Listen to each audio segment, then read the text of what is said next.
Dear Lord and Father of all, thank you for today.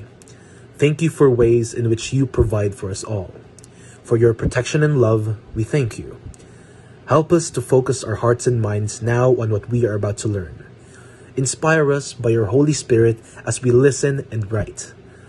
Guide us by your eternal light as we discover more about the world around us. We ask all this in the name of Jesus. Amen.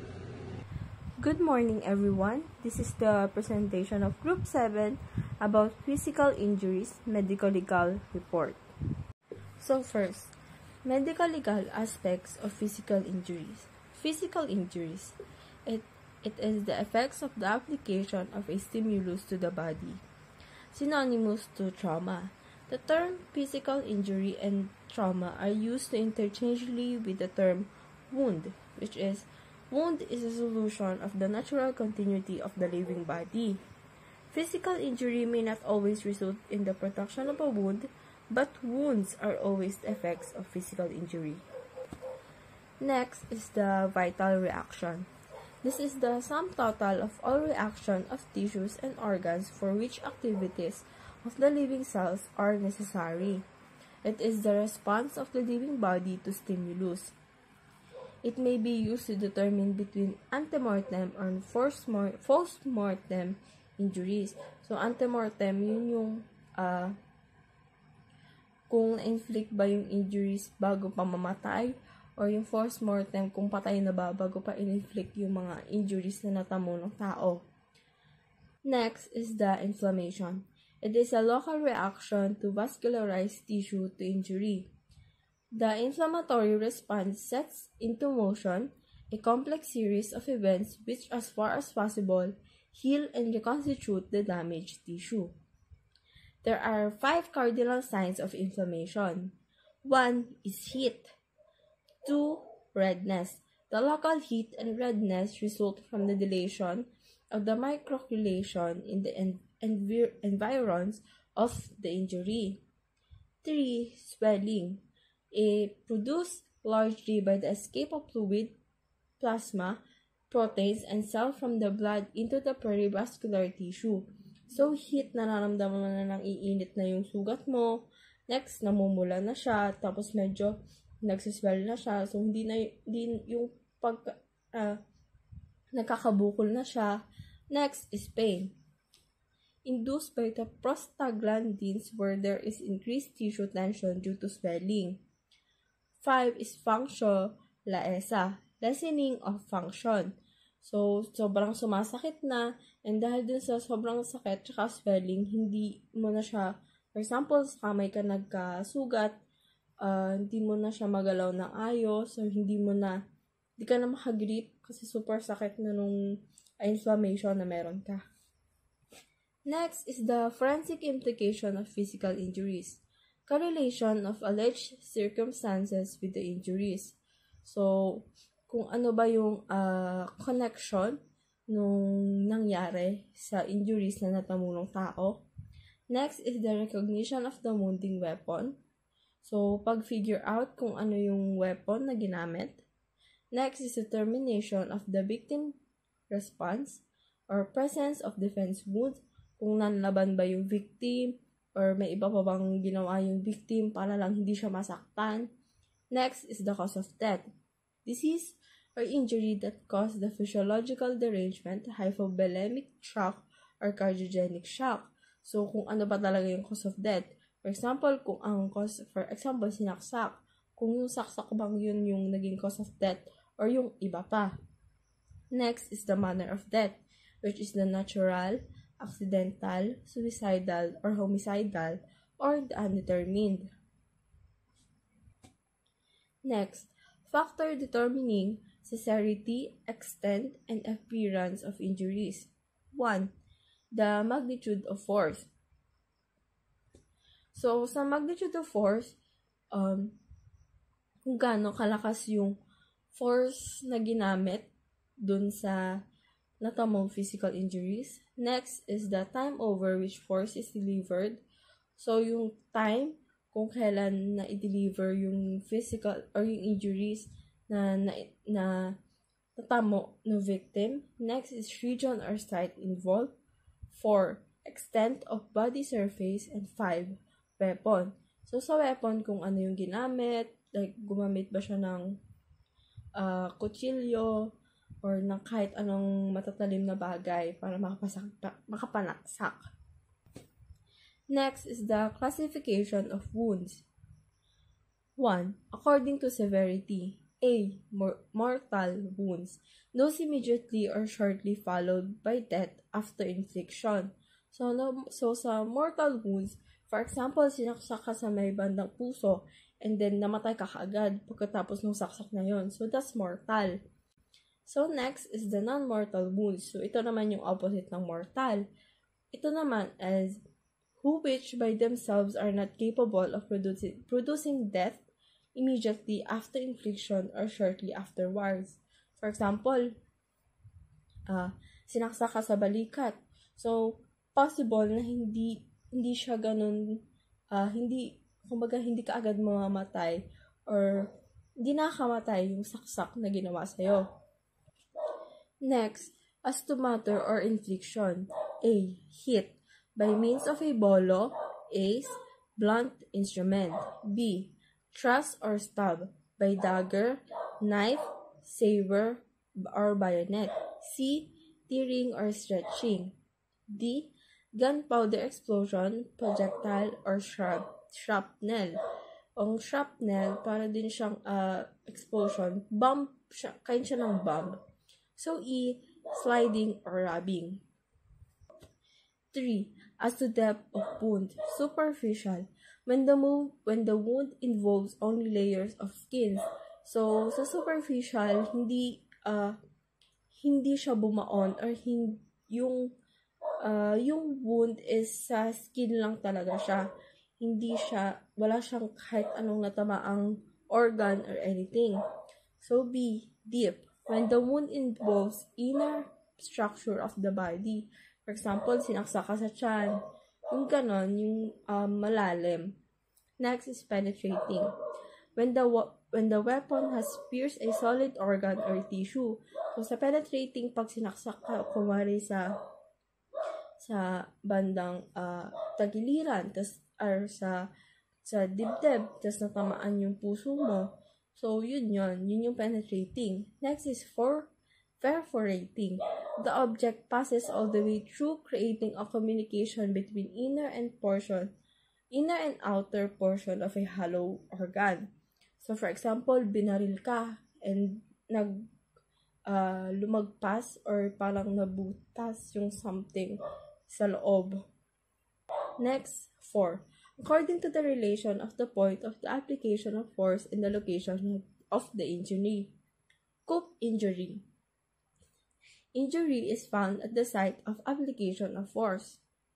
Injury sustained by the brain when a blow is applied to the one side of the head.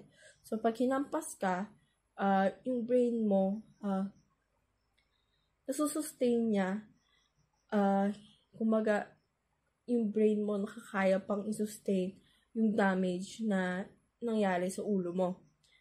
Next, may also occur when the head is moving and strikes objects such as an auto accident, the brain is moving as well. 4.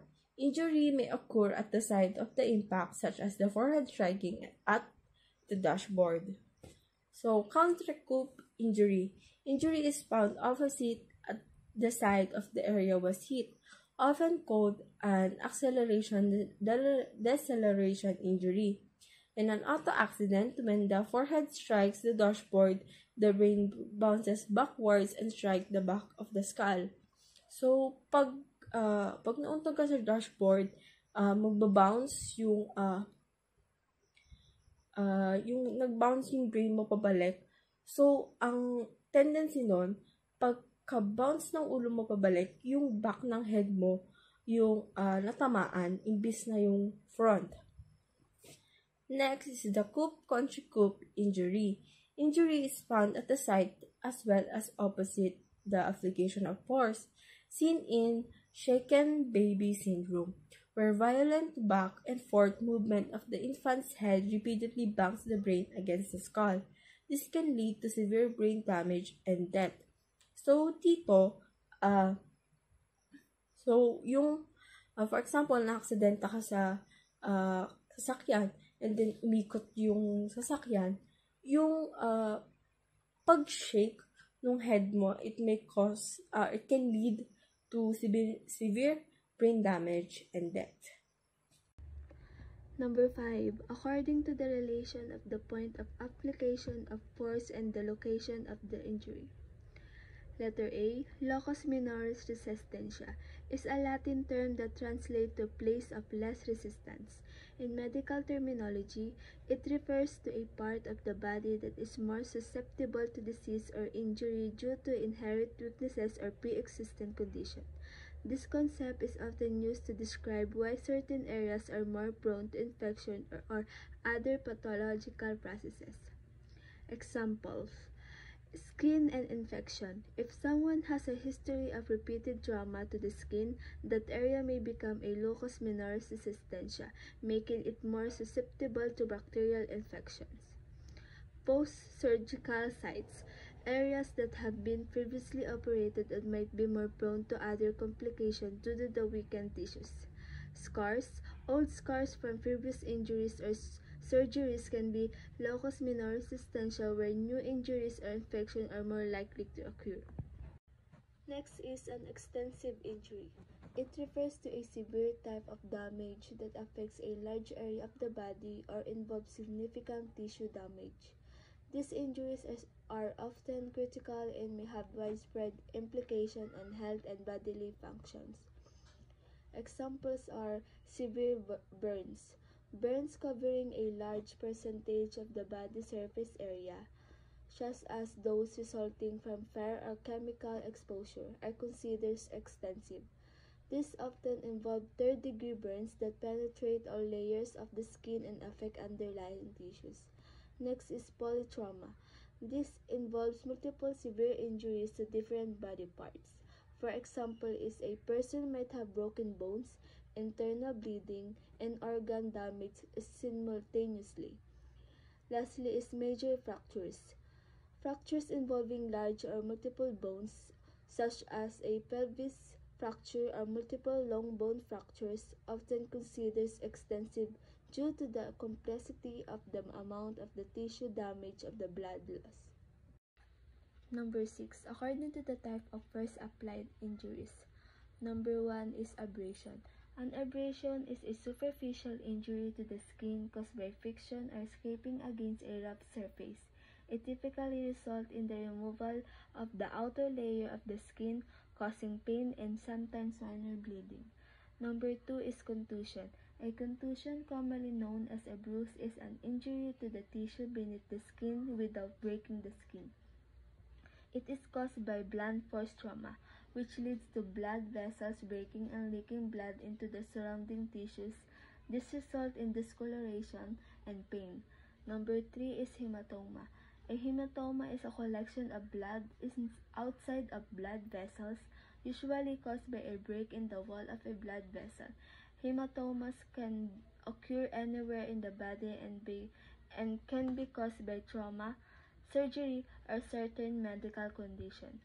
Number 4 is laceration. A laceration is a deep cut or tear in the skin, often caused by sharp objects like broken glass. Laceration can vary in depth and length, and many require stitches or other medical interventions to close the wound and promote healing. Lastly is number 5, fracture. A fracture is a break or crack in a bone.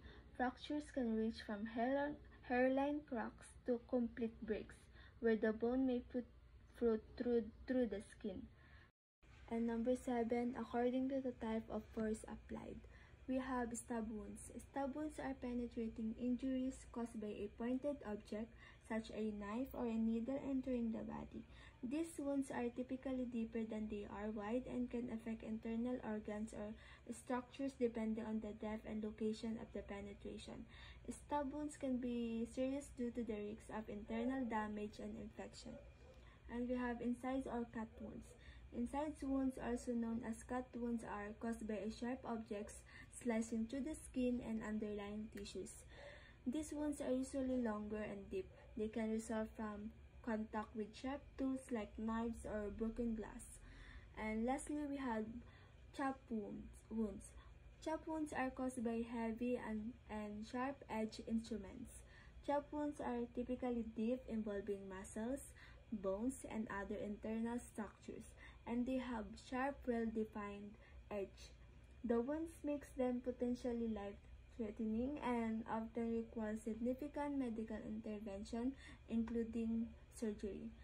This type of wounds has unique characteristics and requires a specific medical evaluation and treatment to manage bleeding, prevent infection, and ensure proper healing. Good morning, everyone. I am Alexandra Nicole Yu Bogorio, and I will be discussing electrical injuries up to extrinsic evidence in wounds. First off, what are electrical injuries? Electrical injury occurs when an electric current passes through the body. When it enters the body, it flows from the point of entry to the point of rounding by following the shortest path. Virtually all deaths from electrical current are accidental. Whether a particular shock is deadly depends on the voltage and the duration of contact. One interesting phenomenon of electrocution deaths is the occurrence of localized rigor mortis due to the depletion of ATP. Voltage currents. There are two types of voltage currents, the low voltage current and the high voltage currents. Low voltage currents are found in residential electrical systems, which range from less than 600 to 1000 volts. High voltage currents, on the other hand, are found in the industrial situations. They range from 1000 to 8000 volts. Low voltage shock. Alternating currents can cause only minor burns if the exposure is brief. With longer exposure, severe burns may result, and internal organs such as the liver and bone marrow may be severely damaged, leading to death. This is because electricity causes heat. With longer exposure, more heat is applied, which causes the burns. The greatest danger of low voltage shock is its effect on the heart, such as deadly cardiac arrhythmias. Cardiac arrhythmias means, as we have already discussed, the irregular beating of the heart. Next, we have the high voltage shock. High-tension wires may carry 7,000 to 8,000 volts from urban lines and 100,000 volts or more for trans-regional lines. Direct contact is not necessary to cause injury since the current can arc or jump from line to a person standing nearby. This means that if a live wire was found on the ground, it can jump or it can injure a person directly, even if the person is not directly in contact with the live wire. This usually results in severe internal and external burning, even with very brief contact. This is because of the much higher voltage. It is less likely to cause arrhythmias because it is more defibrillatory rather than fibrillatory. Next, we have lightning injuries. Lightning injuries are most likely accidental. The odds of being struck by lightning in a given year are less than 1 in a million, and almost 90% of all lightning strike victims survive. Its voltage is a type of direct current ranging from 3 million to 300 million volts. The current is brief, averaging from between 1 to 100 milliseconds. That's how brief it is. It's less than a second. Next, we have varieties of lightning strikes. There is the direct strike, the flashover, side flash, and strike potential. The different strikes can affect the outcome or the injury sustained by the person, but they're all similar. The symptoms are burnt or charred skin, scorching of the clothing, and the fusion or the melting of the metal objects in the victim's clothing, and even tooth fillings.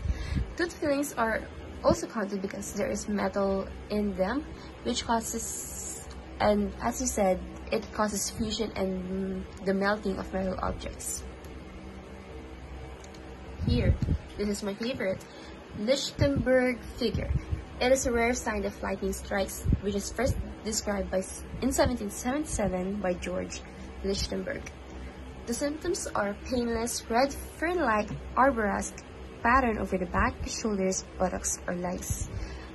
It depends on where the lightning strike or the lightning current, the current from the lightning traveled. It appears quickly and tends to fade over 12 to 48 hours, leaving behind no scars or discoloration. If you can see, the pattern looks somewhat like fruits taking form, or like the veins on a leaf. It looks really nice, by the way, and deadly. It is also pathognomonic. It is the absolute indicative of lightning strikes.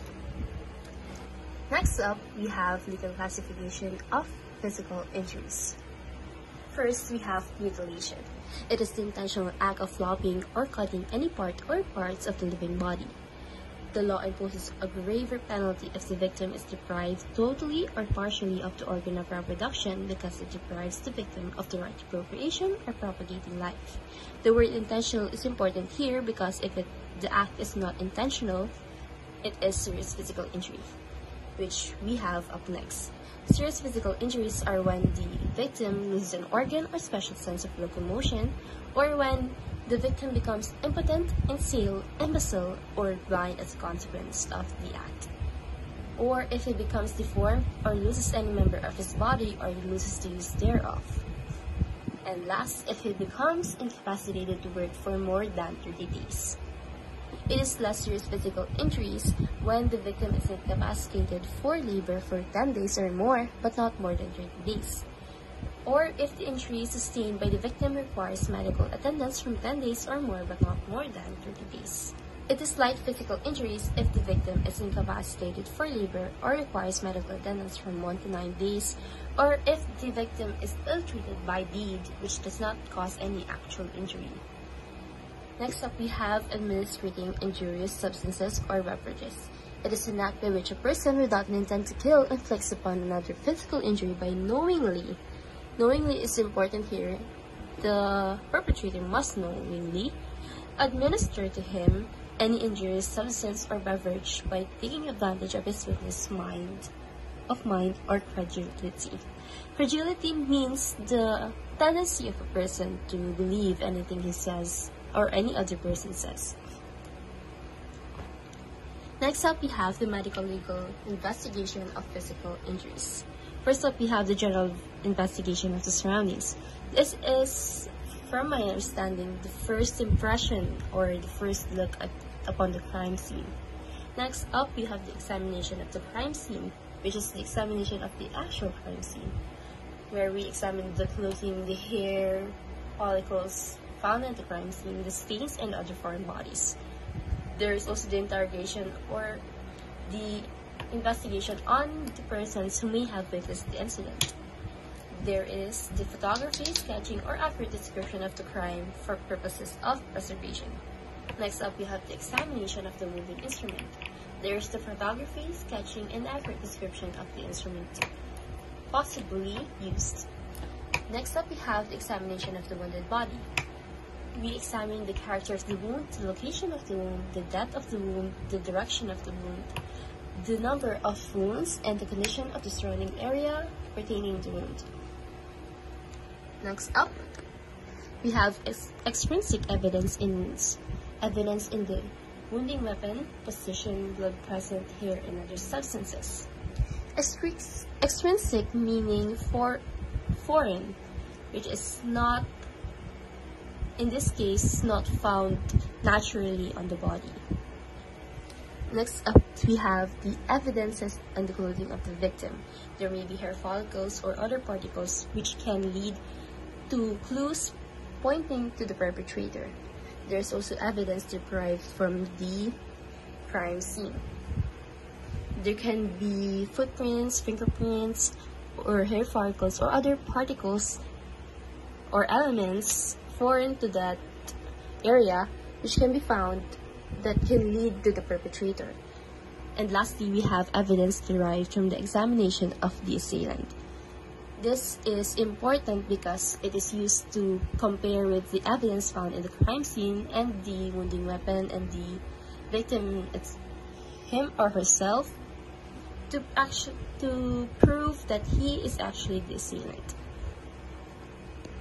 Next, we have physical injuries brought about by powder-propelled objects. In this topic, we have two categories. One for firearm shots, or injuries caused by firearms, and the second one we have shotgun wounds, referring to injuries caused specifically by shotguns. What is a firearm shot? This is an injury produced in the body caused by the missile propelled by the explosion of the powder located inside the cartridge shell and at the rear of the missile. The missile may be a single bullet as in pistols and revolvers, or may be multiple pellets or shots as in shotguns. Hot gases, predominantly carbon monoxide, carbon dioxide, and nitrogen oxide, and burned and unburned gunpowder are also ejected from the muzzle.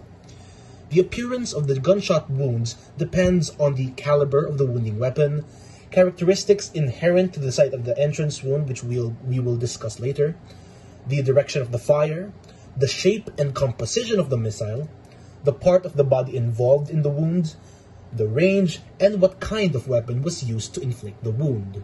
Next, we're going to discuss characteristics of entrance wounds according to the range of fire in 3 different distance ranges. First off, we have the 2 or more feet range. This is characterized by a small hole, smaller than the bullet due to the elasticity of the skin. Blue-black bruising effect forms at the entry point, and black smudging where skin wipes burned powder, grime, and oil from bullet. For 6 inches to 2 feet, we can expect to see possible tattooing or stippling with the skin due to burned and unburned powder particles discharged from the muzzle and bending into skin, causing tiny hemorrhages. Now, stippling in this case refers to the appearance of dots or dot-like patterns in the skin. Next, we have the breadth of scatter of this stippling increases as the distance between the muzzle and the skin increases. Finally, with a distance of less than 6 inches, stippling will be very compact and partially obliterated by charring from hot gases. The skin around the entrance wound is burned and blackened by the heat from the expelled gases, and carbon monoxide combines with hemoglobin to produce carboxyhemoglobin, which is bright red in color that imparts to the surrounding tissues. Next, we're going to discuss the 2 types of gunshot wounds. First, we have contact wounds. Contact wounds are a type of entrance wounds that are inflicted in close range. It is created when hot gases and particulate matter are driven directly into skin, producing greater charring. The rapidly expanding gases rip the skin into a star-shaped or a stellate pattern. Bright red colored tissue is also produced around the area from the formation of carboxyhemoglobin. Next, we have 3 main types of bullets. First, we have soft lead bullets. They are easily deformed as they enter and pass through the body, particularly if the bullet strikes the bony structures during its passage. Next, we have hollow point bullets. Hollow point bullets usually have a depression or hollowed area in their noses. This causes greater deformation of the bullet, more tissue damage, and larger exit wounds, as these bullets are typically designed to confer or transfer more kinetic energy into the target themselves. Next, we have jacketed bullets. Typically, high-velocity bullets with extraordinary penetrating power. They tend to pass directly through the victim with little change in their structure or flight path. Next, we have shotgun wounds. A shotgun expels a cluster of shots of small round beads rather than a single bullet, which leads to multiple entrance wounds. The most important factor to determine whether the shooting is homicidal, suicidal, or accidental is the determination of the spread pattern of the shot. As a general rule, the shot spreads an inch for every 3 feet it travels, but this depends greatly upon the choke of the barrel. Now, the term choke, when it applies to firearms, refers to a tapered constriction of a firearm barrel at its muzzle end. They are most commonly seen equipped on shotguns and are almost always used with modern hunting and target shotguns to improve performance. Its purpose is to shape the spread of the shot cloud to gain better range and accuracy and to deliver the optimum pattern of pellet density. Next up, we have, there's no truly scientific way to determine the distance between the muzzle and the victim of shotgun blasts. The best way is to fire the suspect weapon using the same ammunition type from several distances until the investigator finds the distance that most closely matches the shot pattern found at the crime scene. For our final topic, we have the odd and even rule. The odd and even rule in gunshot wound investigation states that if the sum of the number of gunshot entrance wounds and exit wounds in the body of the victim is even, the presumption is that no bullet is lodged in the body. If the sum is odd, the presumption is that one or more bullets might have been lodged inside the body.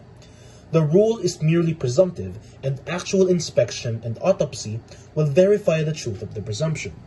It may be possible that all of those wounds, or a majority of them, are entrance wounds with some bullets lodged inside the body, yet the sum may still be even. It is sometimes difficult to locate the lodged bullets, and the use of a portable X-ray machine will facilitate the location and extraction of the bullets.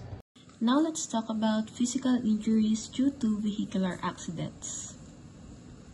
We have 5 causes of vehicular accidents. Number 1, defects of the driver. For example, the driver has poor eyesight. Number 2, defects of the motor vehicle. Most common example of this are faulty brakes. Number 3, defects of the traffic regulations and enforcement.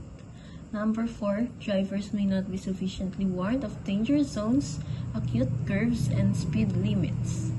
Number 5, defects of pedestrians. Most pedestrians do not follow traffic rules in crossing streets. Children are allowed to play in busy streets. Pedestrians should follow the rule to walk on left-facing traffic so that they will be aware of oncoming vehicles when walking along streets. Factors to be considered in investigating vehicular traffic accidents. Number 1 is the reaction time. This is the space of time the driver perceives an impending danger and the actual application of the brake. Number 2, skid time. The space of time between the actual application of the brake and the stopping of the vehicle, influenced by the condition of the tires, the condition of the road, and the weight of the load. Number 3, condition of the brake. A brake with a strong grip on the wheels will make the vehicle stop immediately when it is applied. Number 4, personal qualifications of the driver. And number 5, the investigator must be able to record what actually happened to determine who is responsible for the vehicular accident. This requirement is facilitated by the use of cameras. Next, we have kinds of physical injuries in vehicular accidents. Number 1, injuries sustained by pedestrians. Impact of injuries. Number 1 is primary impact injury. Is injury sustained by a pedestrian on account of an initial impact of his body against the vehicle and which may cause him to fall to the ground. Number 2, subsequent impact injury, or injuries sustained by the victim after the initial impact. The pedestrian may be hit in some parts of his body initially, then may be subsequently hit by the other parts of the vehicle like the hood, mudguard, or windshield. Next, we have secondary injuries. Injuries sustained by a pedestrian due to a fall on the ground or against object other than the vehicle. And lastly, we have run-over injuries. The pedestrian may be run over by a moving vehicle during the initial impact or thereafter. Then we have injuries sustained by the driver or passengers. Impact injuries. Due to the sudden stop of the vehicle, the inertia of motion will force the body to move forward and hit some parts of the vehicles. Number 2, the driver has usually the advantage of foreseeing an impending accident and thus will hold firmly on the steering wheel and may even veer the vehicle to protect himself. Number 3, the front passengers usually sustain more serious injuries as compared to passengers on the rear seats and even the driver. Next is turn-turtle injuries. These injuries are sustained by the driver and his passengers when the vehicle turns turtle. Occupants of the vehicle may be pinned down, crushed, or thrown away. Lastly, we have medical evidence in vehicular accident cases. Evidence from the victim. These are crush injuries, physical defects of the victim, for example, broken bones. Next, tire tread marks. The pressure of the tire on the body surface may produce abrasion marks. Abrasion marks. The most common is the marks of a radiator if a portion of the body of the victim hits the radiator. Paint marks. Occasionally, the portion of the vehicle that produced the injury leaves paint on the clothing or skin of the victim. And lastly, intoxication of the victim. The victim may have been under the influence of alcohol or drugs. Then lastly, we have evidence from the driver. These are physical defects like poor eyesight and other physical incapacities which might make him an unsafe driver. Alcoholism or drug dependence of the driver. History of grudge between the driver and the victim.